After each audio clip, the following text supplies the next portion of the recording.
சென்னை மெரினா கடற்கரையில் குதிரை சவாரி செய்த 6 வயது சிறுமிக்கு பாலியல் தொல்லை கொடுத்ததாக சிறுவன் ஒருவன் போக்சோ சட்டத்தில் தற்பொழுது கைது செய்யப்பட்டிருக்கிறார் என்ற முக்கிய செய்தியை பார்க்கிறோம். கூடுதல் விவரங்களோடு இணைகிறார் எமது செய்தியாளர் சாலமன். சாலமன், இந்த விவகாரத்தோட முழு பின்னணி என்ன? விரிவா பதிவு பண்ணுங்க. சென்னை தாம்பரத்தை சேர்ந்த இளம் வயது தம்பதியினர் தங்களது 6 வயது மகளோடு நேற்றிரவு பொழுதுபோக்கிற்காக கார்ல மெரினா கடற்கரைக்கு வந்திருக்கிறார்கள். அப்போது தமிழ்நாடு நகர்ப்புற வாழ்விட மேம்பாட்டு வாரியம் அலுவலகம் எதிரே தங்களது காரை நிறுத்திவிட்டு அவர்கள் 6 வயது குழந்தையுடன் அழைத்து கொண்டு மணப்பரப்புக்கு சென்றிருக்கிறார்கள். அப்போது குழந்தை குதிரை சவாரி செய்ய வேண்டும் என கேட்டதால இதனை அடுத்து அந்த தம்பதியினர் குதிரை சவாரி செய்வதற்காக குதிரை ஓட்டுநரிடம் தெரிவித்திருக்கிறார்கள்.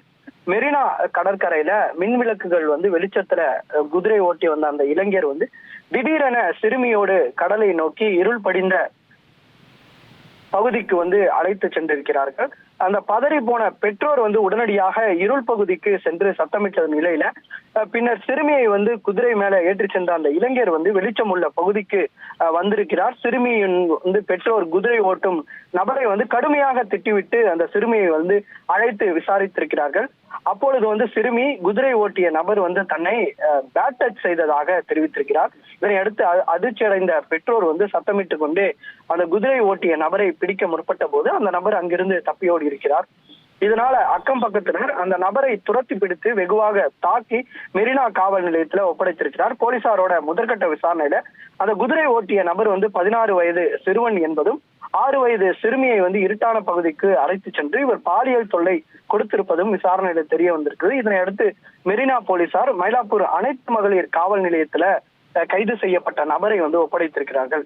குதிரை ஓட்டும் அந்த தொழில் செய்து வரக்கூடிய 16 வயது சிறுவனை போக்சோ சட்டத்தின் கீழே மயிலாப்பூர் அனைத்து மகளிர் போலீசார் கைது செய்து தற்போது விசாரணையானது நிகழ்த்தி வருகின்றனர். நன்றி சாலமன், உங்கள் விரிவான தகவல்களுக்கு. 1,28,00,000 மனங்களை வென்ற தந்தி டிவி யூடியூப் சேனல். தவிர்க்க முடியாத தம்ப்நெயில், கலக்கலான கான்டென்ட்ஸ். நீங்களும் இந்த குடும்பத்தில் இணைய இப்பவே சப்ஸ்கிரைப் பண்ணுங்க. அசுரபலம் கொண்ட எங்கள் டிஜிட்டல் கரங்களில் உங்கள் விளம்பரங்களை சேர்க்க வாட்ஸ்அப் பண்ணுங்க. 8939888378. Email advtthanditv@dttv.in.